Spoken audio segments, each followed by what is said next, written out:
Hello, I'm Fernando Sosa, and you're watching a special episode of Mindset of Steel, a live show.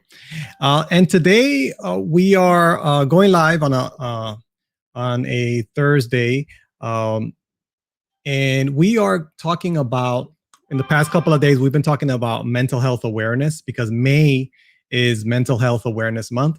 So we've had a, uh, a, a therapist. I believe it was on Wednesday. Yesterday, we had somebody else talk about mental health on Tuesday inside our private Facebook group. And so, what I decided to do today is just to go live and share a clip of day one of the 5-day relationship challenge that happened back in February. And this is with Riana Milne.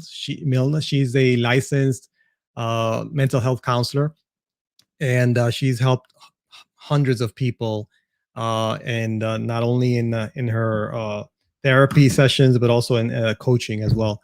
And so we're going to hear from her. I'm going to just share with you, and this is a replay, just a few minutes, just because I thought it was, the content of that relationship challenge. We have 4 different mental health, mindset, and relationship experts on the relationship challenge. I'll put the link on the description of this video if you want to get the replay, all the replays. This is just a clip of day number 1. So here you go. This is with Riana Milne. So influential in bringing you success in life, dating, and marriage. And then we're going to go into what does the ideal dating relationship look like and marital or exclusive relationship look like. So what are some of those tips? And much of this will be coming from Love Beyond Your Dreams, my #1 best-selling book. It's 400 pages, so I can't go into too much tonight, but you'll get a taste of what's in there when I go into what the emotionally healthy relationships look like. So it is so important. I discovered this topic when I had a partner I loved dearly. And unfortunately, he had what I call a Dr. Jekyll and Mr. Hyde personality type. So what that means basically to society, to the world, to me, he was absolutely one personality. And then hidden was another personality. If you know the story of Dr. Jekyll and Mr. Hyde, the Broadway show or the movie, this is the personality we're talking about. And if you're living with someone like this, it's very upsetting and hard to live with because you love this person and you have fabulous times. And when they're good, they're golden, they're amazing. But when they're bad, they're horrid. Or their secret life explodes and that brings them down and you down, and of course the relationship down. So this is where I took my pain and made it my purpose and my passion. And the purpose was being a psychotherapist. Of course, I had 7 psychotherapist friends, and I went to talk to all of them who knew my husband, and we were trying to figure out what was it that he had, because his issues were deep rooted, and they certainly were not described in what we call the DSM-4 at that time, which is a diagnostic model for psychotherapists when we do our coding for our clients. So nobody could describe it. So I went on a mad mission to figure this out because it was for my own healing first. And the more I uncovered and uncovered, it applied to so many of my coaching and counseling clients. And I said, I had to bring this message to the world. So now today, that's what I specialize in. I see clients from all over the globe through online coaching and help people heal from either childhood, which usually does always lead into love trauma or toxic traumatic relationships. So that's my background, a little bit of why I do what I do. So I want to begin with going on why this is important. As children, we're all innocent. We are a product of our environment, right? We can't really control much. We're little, and we only learn by what our moms and dads or caregivers show us as normal. So these norms stay with us as we become adults, and we bring these behavioral patterns into our adult love relationship, mostly unconsciously. And I dig deep when I work with my clients, starting with several sessions in the first discovery session, I do 5 assessments to start digging deep into the individual traumas that they might have experienced. Now, I developed the childhood trauma checklist, which is the top 10 traumas that I have seen over the years working in various environments as a psychotherapist. One, I was a counselor in the schools, mostly working with kids of trauma, grades kindergarten all the way through trauma, called a SAC counselor, student assistance counselor. So I worked with those kids identified as ADHD or oppositional defiant, or the bullies, or those being bullied, or the kids always sick and not wanting to come into school, or they come into school and they were emotionally just checked out. These kids primarily, I'd say 98% of them came from traumatic homes. And I had to do what I needed to do, a lot of behavioral modification, mindset work, mindset for success, I call it, to help turn their lives around in the limited capacity that I could so that they could learn, thrive, enjoy school, and enjoy the atmosphere there. So that was one. Another environment was a hospital center for children and adolescents, age 5 through 19.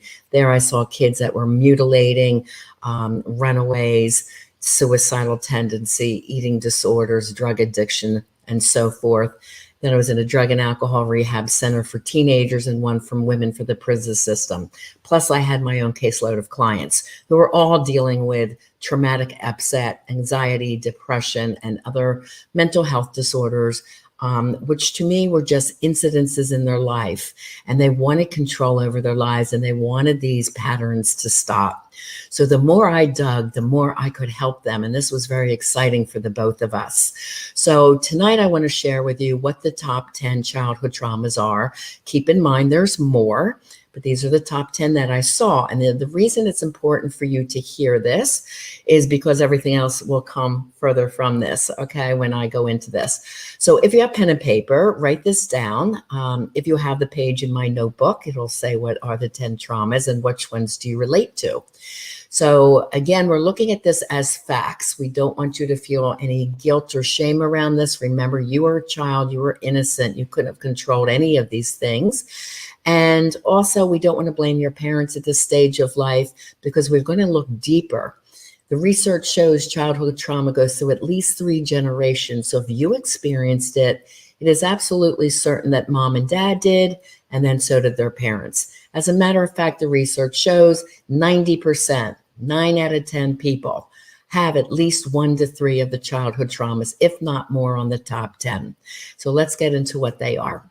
First, as a child, did your caretakers have any addictions? Now, we know about drugs and alcohol. That's pretty obvious. But as an addictions counselor, I name others that I have seen be traumatic in kids' lives. So sex addiction, knowing that your parent had a sex addiction and it was a big family secret. Porn addiction, gambling, hoarding, spending, eating, gaming, TV watching, workaholism, and even social media addiction, ignoring the kids because you're on the computer or on your phone, playing games or whatever. You're just addicted to machines. Okay, so that's number 1. Number 2 is any kind of verbal abuse. Now, that could have been witnessing mom and dad yelling and screaming, or them yelling at you, meaning also verbal put downs, telling you things that made you feel not good enough, not pretty, not handsome. So it could be, hun, change your outfit, you look fat in that.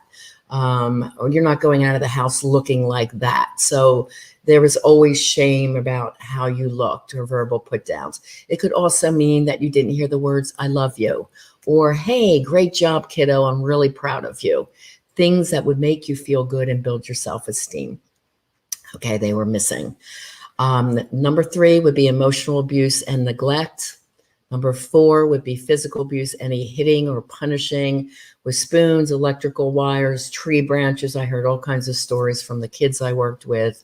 So any kind of physical abuse, or that even means if everything was fine at home, but when you were walking to school, you got beat up every day by a bully. That's physical abuse that you endured as a child or a teen.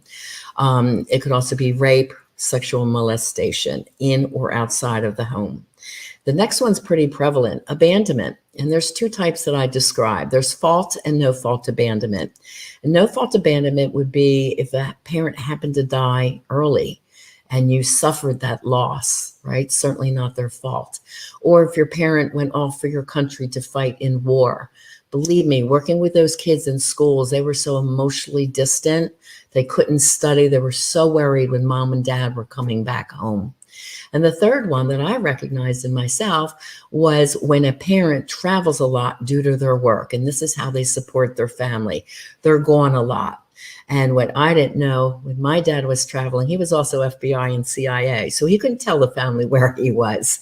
And as a little girl, I remember, well, where is my dad? Is he okay? Is he coming home? It was very disconcerting. It's a form of no-fault abandonment.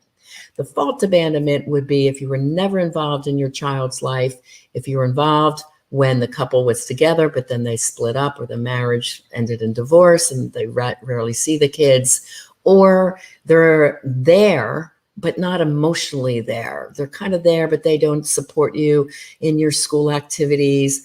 They're not emotionally connected with a lot of affection. They're kind of zoned out either at working at home or just in TV all the time or their computer. So they're just kind of emotionally absent. Okay. The next one, number 6, is if you were a child of adoption, of the foster care system. And believe me, working with a lot of kids from the foster care system, there's a lot of depression and turmoil and anxiety. Will they be okay? Where are they going next? Will their mom and dad get them back? So that's very hard for them. Or needing to go live in another household because mom and dad couldn't keep you in their house, even if it's an aunt or a grandparent. Okay. Number 7 is the one most people can identify with. I call that personal trauma. So this is if you were ever bullied, you didn't feel good enough. You might have been a heavy, chubby child or skinny and gawky child, teased for that. I was tall and very skinny, and I was bullied in middle school. You might have been called the nerd. You might have had a medical issue like asthma and teased for that, or just being different, pulled out of classes because you had special classes around a learning disorder. Anything where you just felt different, not good enough, not pretty enough, not handsome enough, not the cool kid.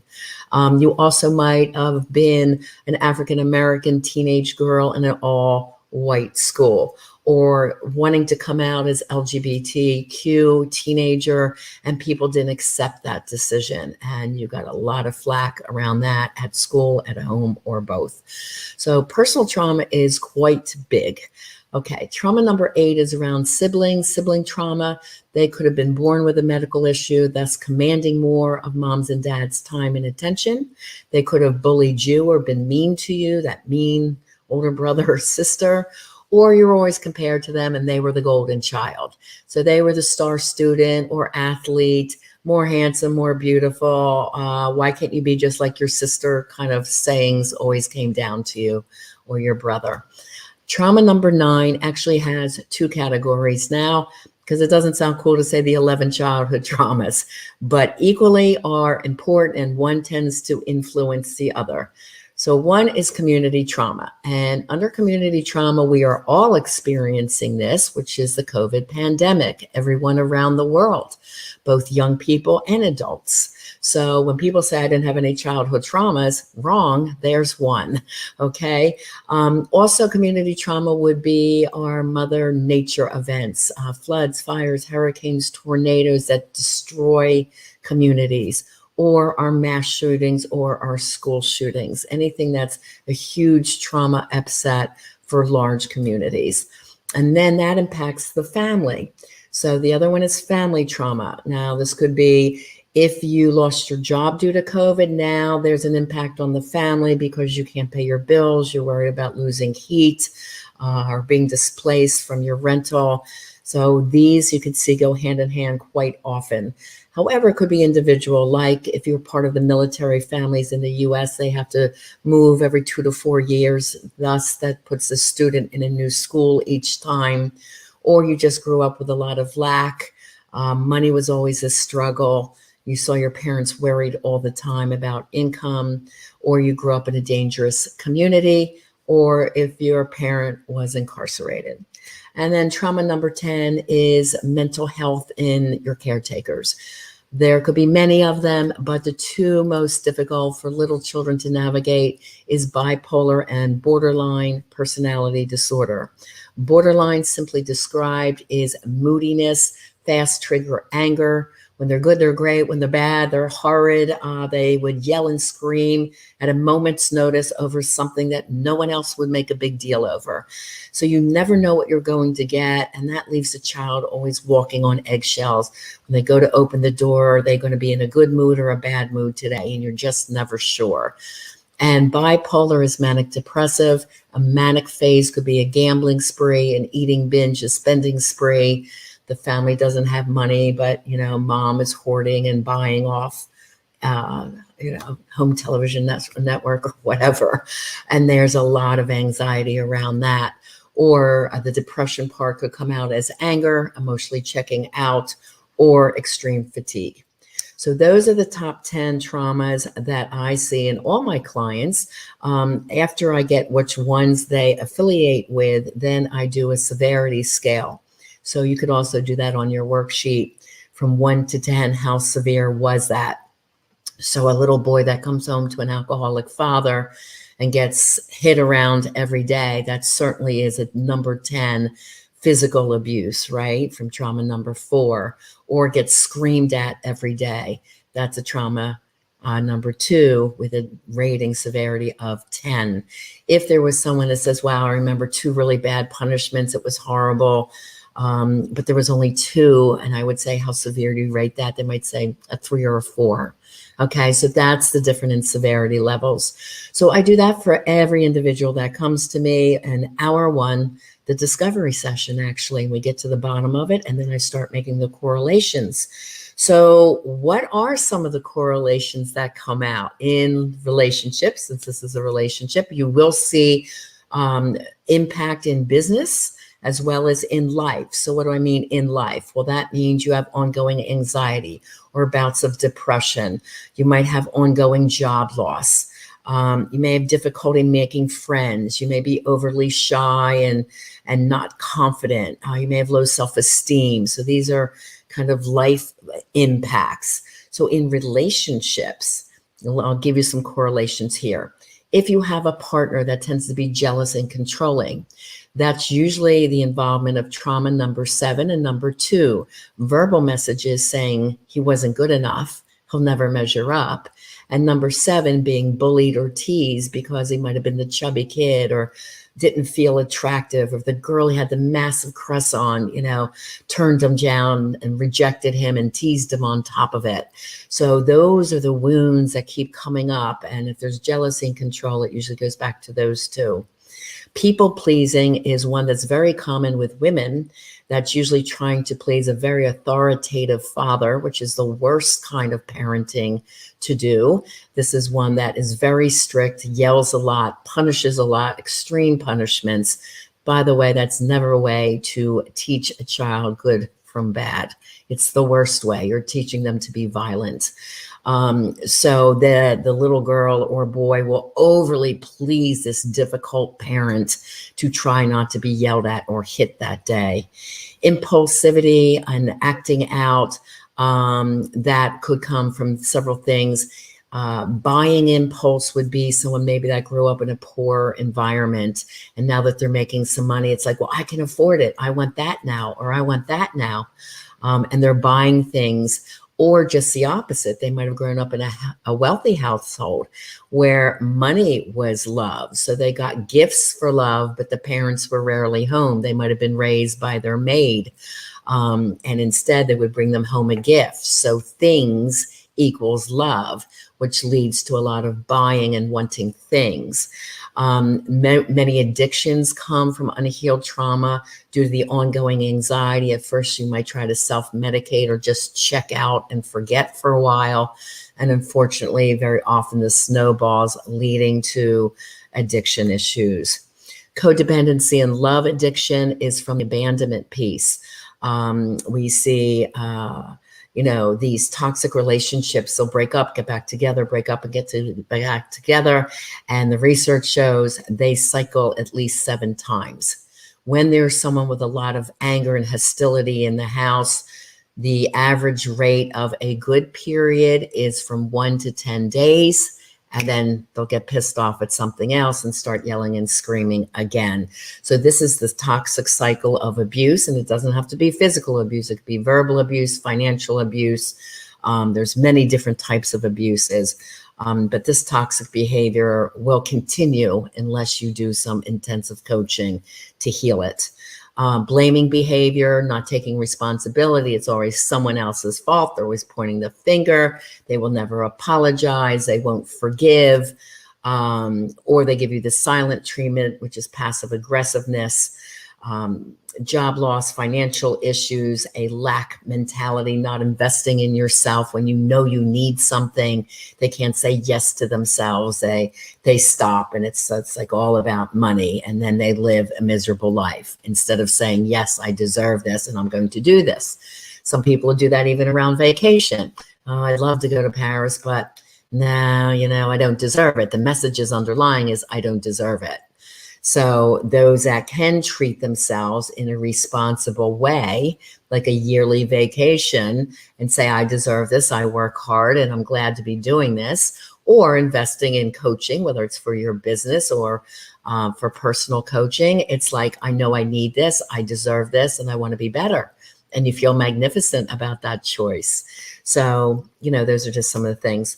Procrastination, perfectionism, lying, and manipulation. When you get into lying and manipulation, that often leads to sociopathy. Sociopaths usually have a lot of traumas with a lot of high severity levels. And a sociopath is someone that uses another for pleasure or profit or lifestyle. And on Wednesday night at 8 o'clock, I'm going to go into that personality type and the narcissist. So you completely understand the differences. And for our singles, what to watch out for while you're out there dating, it's really important, because if you've ever been at the hand of a sociopath, it is devastating. And I've been there. And this is why I'm so adamant about helping to change the way the world loves. So to protect you all. So we'll cover narcissism, sociopathy, and psychopathy on Wednesday. But lying and manipulation comes again from that violent household, a lot of yelling, screaming. And if you got away with something by telling a lie, you usually then escaped the punishment or the screaming or the hitting. So you became an excellent liar. And you learn to charm and manipulate to get love.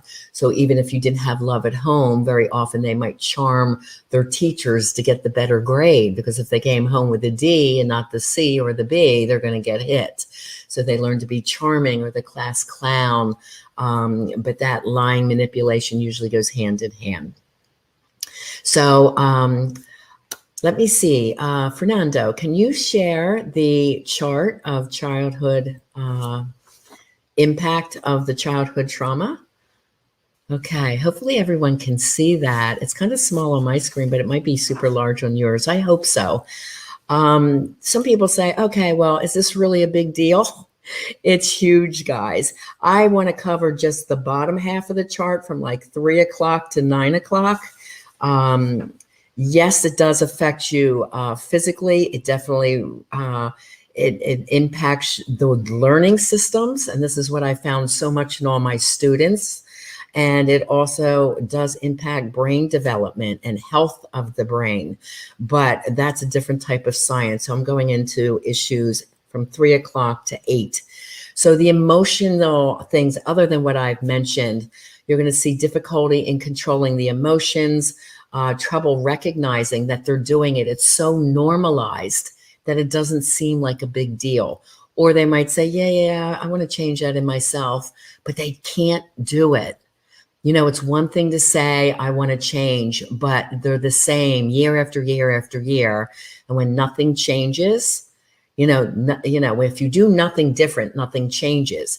And I always say you can't change what you don't understand. This is deep-rooted, normalized, unconscious behaviors.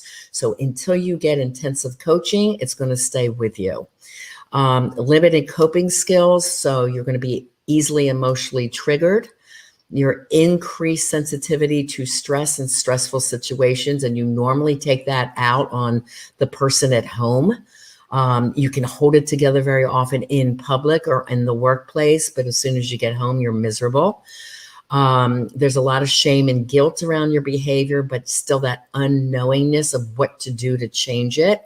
You have excessive worry and hopelessness about, you're usually just not happy in your marriages, in your relationships, in dating, in your job, relationship with your kids. In general, you're just feeling kind of hopeless and unhappy, and the feeling this of helplessness, lack of the self-esteem or efficacy to change this. But I want to reassure you, people have that good intention of wanting to change. I get that. But it's so deeply rooted that through all my trauma education, it takes about 6 months of intensive coaching to change these normalized patterns. In relationships, again, what I may not have mentioned, attachment problems, they could be distant, but say they love you, but not really show it. Or they could be overly clingy, right? That's one that usually has the codependency, because they didn't have love. So the little bit of love they're getting, or the dysfunctional love they're getting, they still hold on to it, even though they're not happy. Poor understanding of social interactions, difficulty forming relationships with peers. Very often they may not have a lot of friendships. Problems in romantic relationships, or confidence even when it comes to dating.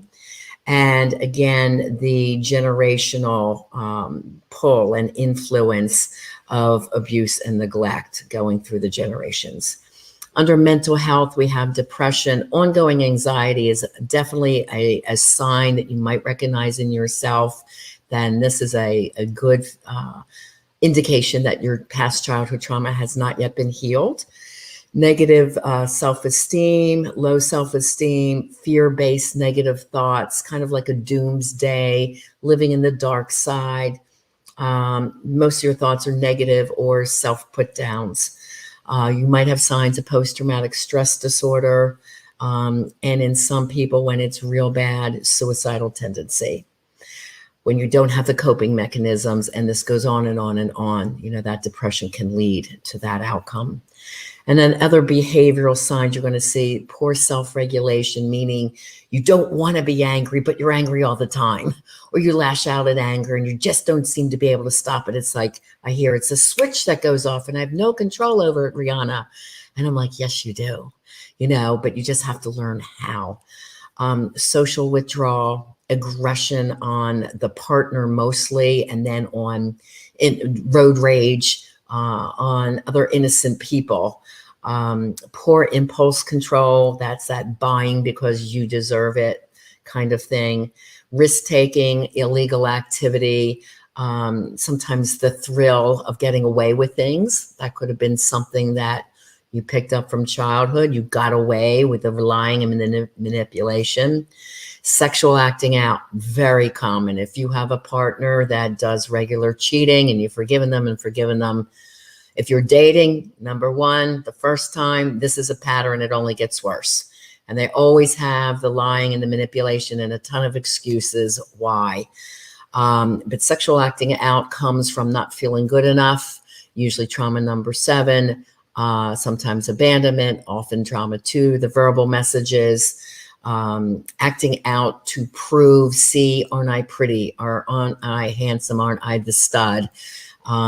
And this also could be a dynamic where a man had a very difficult mother, so he'll act out looking for female attention to prove that he can get a woman's love.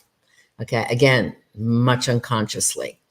Okay, adolescent sexual behaviors, sometimes resulting in pregnancy, but young girls will try to connect to men that are strong men, also abusive men, but say, but I love you. Then he controls her and abuses her.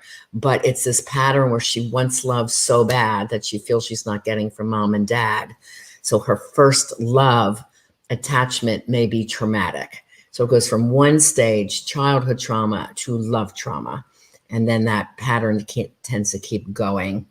And then drug and alcohol and any other addiction. I guess, Fernando, at this point, I'll ask if any questions have come in, or do you guys have any questions on this chart or the 10 traumas that I've covered? So that was a few minutes of the day number 1 of the relationship challenge. So Riana was talked about a lot of interesting things here, and she has more to share in this session that she did. So this is available. You can watch all the replays. There's 5 days with 4 different experts. And you can go to the link. It's in the description. That's the 5-day relationship challenge that happened back in May. Back in February. So because May is Mental Health Awareness Month, I decided to just to share that replay of a few minutes. That's not the full session, but it's just a few minutes. So I hope that was valuable to you.